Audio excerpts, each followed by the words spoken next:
The wind howled through the skeletal branches of the pines, carrying with it the biting promise of a blizzard that had been threatening the territory for days. Silver Creek, Montana, in the winter of 1881, was not a place for the weak, nor was it a place for mercy. The town was little more than a jagged scar on the side of a frozen mountain, a collection of timber shacks and canvas tents huddled together against the encroaching white death. The air smelled of wood smoke, unwashed bodies, and the metallic tang of impending snow. On the porch of the Lucky Nugget Saloon, a crowd had gathered, their breath puffing into the freezing air like steam from a locomotive. They weren't there for gold today, nor for the watered-down whiskey that burned the throat but failed to warm the belly. They were there for a spectacle. Standing on an overturned crate, shivering violently, was My Lin. She was 24 years old, though the hardship of the frontier had etched a weary wisdom into her dark eyes that made her seem older. What made the scene truly grotesque, what made the miners and trappers pause and stare with a mixture of pity and cruel amusement, was her attire. In the dead of a bitter winter, with the temperature dropping well below freezing, My Lin was dressed in a thin, light pink prairie dress. The fabric was practically translucent against the grey backdrop of the town, offering no protection against the wind that whipped her raven-black hair across her face.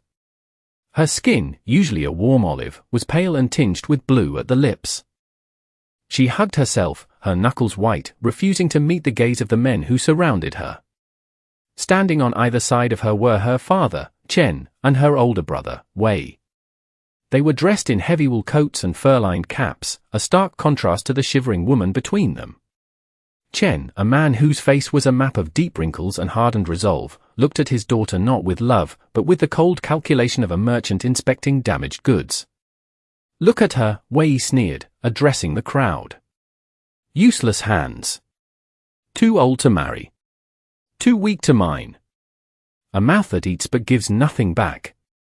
Chen spat onto the frozen mud. "She is a burden," the old man announced, his voice cracking over the wind. "A cruel joke the spirits played on my house. No sons from her, no dowry for her. We go to the lower valley before the pass closes. She does not come." A ripple of laughter went through the crowd. It was a dark, ugly sound. The men of Silver Creek were hard, but selling one's own flesh and blood in the middle of winter, dressed like a doll in a summer storm, was a level of callousness that shocked even them. Yet, none stepped forward. The saloon owner, a greasy giant of a man named Barnaby Rourke, leaned against the doorframe, chewing on a toothpick. "I'll give you $5, Rourke grunted. "She can scrub the floors until she drops. Then the wolves can have her." Wei laughed, a sharp, barking sound. $5 and a bottle of whiskey, and she is yours." My Lin did not cry. She had learned long ago that tears in this frozen hell froze on your cheeks and only brought more pain. She stared at the horizon, where the grey sky met the white peaks, and accepted that this was how she would die. Cold, humiliated, and sold for the price of a drink. Then, the rhythm of the wind was broken by the heavy, rhythmic thud of hoofbeats. The crowd parted, their jeers dying in their throats. A large black stallion, its coat shaggy with winter growth, pushed through the gathered men. The rider was a mountain of a man, sitting easy in the saddle but radiating a tension that made the hair on the back of neck stand up. He wore a heavy sheepskin coat left unbuttoned to reveal a bright red flannel shirt that seemed to burn against the dreary landscape. A dark brown cowboy hat was pulled low over his eyes, shading a face hidden behind a thick, dark beard. He didn't look at the crowd. He didn't look at Rourke. His eyes, sharp and blue as a glacial lake, were fixed on My Lin. He pulled the horse to a halt in front of the crate. The beast snorted, blowing distinct plumes of fog into the face of Mai's father. "Transaction closed," Rourke shouted, stepping forward. "Move along, cowboy." The stranger ignored him. He looked at Chen. "You're selling her?" His voice was a low rumble, like distant thunder echoing in a canyon. "She is sold," Chen said, clutching the bottle Rourke had just handed him. "Useless girl." "You want her?" "Talk to the fat man." The stranger in the red shirt shifted his gaze to Rourke, then back to the shivering woman in the pink dress. He saw the blue tint of her fingernails, the way her body trembled so violently she could barely stand. He reached into his saddlebag and pulled out a heavy pouch. He tossed it. It hit Chen's chest with a heavy, metallic thud, knocking the wind out of the old man. "That's gold dust," the stranger said. $50 worth. 10 times what the fat man gave you." Chen's eyes widened. He scrambled to catch the pouch, dropping the whiskey bottle in the mud. "She is yours. Take her." "Hey!" Rourke shouted, his face reddening. "We had a deal." The stranger turned his horse slightly, revealing the Winchester rifle in the scabbard and the heavy Colt on his hip. He rested his hand casually on the pommel, near the gun. "Deal's changed," he said calmly. "Unless you want to argue with the coin." Rourke looked at the size of the man, the calm lethality in his posture, and the heavy pouch in Chen's hand. He spat and stepped back. "Take the baggage. She'll be dead by morning anyway." The stranger turned back to Mai Lin. He didn't command her. He didn't yell. He simply unbuttoned his heavy sheepskin coat, pulled it off, and held it out. "Come on," he said. Mai Lin hesitated. She looked at her father, who was already counting the gold, not sparing her a glance. She looked at her brother, who was laughing. Then she looked at the stranger. In his eyes, she didn't see the lust or cruelty she saw in Rourke's. She saw something else. Patience. She stepped off the crate, her legs numb. She stumbled, but before she could hit the frozen ground, a strong hand caught her arm. The stranger swung her up behind him on the saddle, then draped the massive coat around her shoulders. It swallowed her small frame, smelling of tobacco, pine resin, and horse, but it was warm. It was the warmest thing she had felt in years. "Hold on," he murmured. He spurred the horse, and they rode out of Silver Creek, leaving the jeering crowd, the cruel family, and the impending blizzard behind them. They rode in silence for hours. The snow began to fall, first as gentle flakes, then as driving, stinging pellets. Mai Lin clung to the stranger's waist, her face buried in the rough wool of his red shirt where the coat gaped open. She was terrified. She didn't know his name. She didn't know where he was taking her. She only knew that the heat radiating from his back was keeping her alive. The terrain grew steeper, the trees thicker. They were climbing high into the foothills, away from the trails used by miners and drifters. The wind howled through the canyons, a mournful song that seemed to warn them back, but the stranger's horse trudged on, unwavering. By the time they stopped, twilight had turned the world a deep, bruised purple. They were in a small clearing nestled against a sheer rock face that offered some protection from the wind. There was no cabin. No house.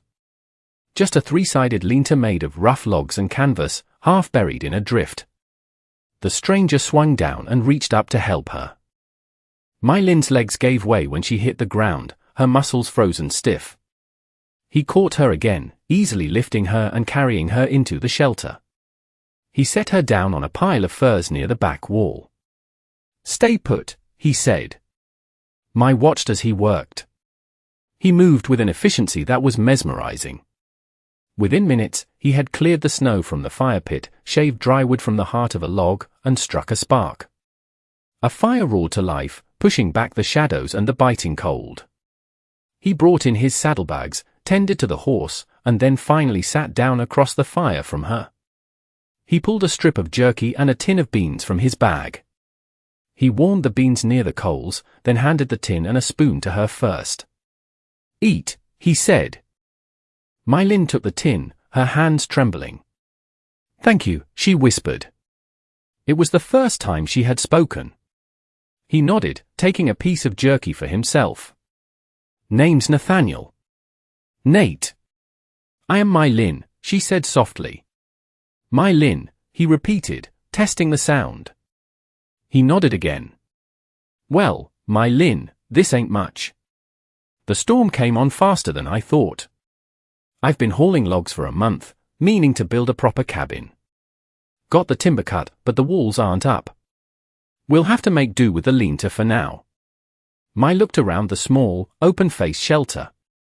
It was primitive, but the fire was hot, and the furs were thick. "It is better than the street," she said honestly. Nate looked at her, really looked at her, for the first time since the saloon. He took in the ridiculous pink dress peeking out from under his coat, the delicate features of her face, the sadness in her eyes. "Why were they selling you?" he asked, his voice rough. Mai lowered her gaze. "My father says I am useless. I am 24. In my culture, and out here. If a woman is not married, she is nothing. I have no skills for the mines. I cannot hunt. I was just another mouth." Nate grunted, poking the fire with a stick. "Nobody is useless. Just gotta find what you're built for." That night, the storm broke in full fury. The wind screamed like a banshee, piling snow against the open side of the lean-to. Nate hung a heavy canvas tarp across the opening, securing it with rocks. It trapped the heat of the fire inside, creating a small, smoky, warm cocoon. Mai curled up in the furs, pulling his coat tight around her. She watched him. He didn't try to touch her. He didn't make lewd comments. He simply laid his bedroll out on the opposite side of the fire, placed his rifle within reach, and tipped his hat over his eyes. "Sleep," he grunted. "I'll keep the fire fed." And for the first time in her life, Mai Lin slept without fear of what the morning would bring. The winter was brutal. For 3 weeks, they were snowed in. The drifts were 6 feet high, turning the clearing into a white prison. But inside the prison, something changed. The first few days, Mai tried to serve him. She tried to wait until he ate, tried to clean his boots, tried to make herself small and obedient, as her father had taught her. Nate put a stop to it on the 3rd day. She had reached for his empty coffee cup to refill it, and he gently caught her wrist. "Stop," he said firmly. Mai flinched, expecting a strike. "I ain't your master, Mai," Nate said, his blue eyes intense. "And you ain't a slave. You want coffee, you pour it. I want coffee, I pour it. We share the work here." He stood up and handed her a spare pair of heavy trousers and a flannel shirt he had dug out of a trunk. "And take that pink dress off. It's ridiculous. You'll freeze to death. Put these on. We got work to do." That was the beginning. Nate didn't just keep her alive, he taught her how to live. When the snow stopped falling, he took her out. He showed her how to walk in snowshoes, lifting her feet high to avoid tripping. He put a small hatchet in her hand and showed her how to split kindling, correcting her grip not with anger, but with patient, quiet instruction. "Let the weight of the head do the work," he said, standing behind her, his voice near her ear. "Don't force it. Guide it." When she finally split a log clean through, a rare smile broke across her face. Nate smiled back, a quick, fleeting expression that disappeared into his beard, but it made her heart hammer in her chest.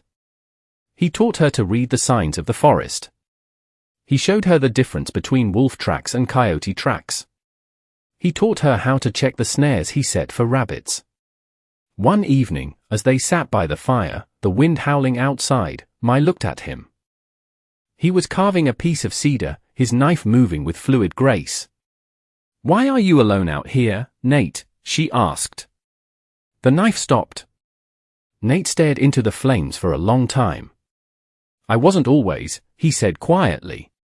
"Had a wife. Clara. And a little girl." Mai's breath caught. "What happened?" "Smallpox. 3 years ago. Took them both in a week." He swallowed hard, the grief still raw in his voice. "After that, I couldn't stand the town. Couldn't stand the noise. Came up here. Figured I'd live alone, die alone. It was simpler." "And now?" Mai asked softly. Nate looked up at her. The firelight danced in his eyes.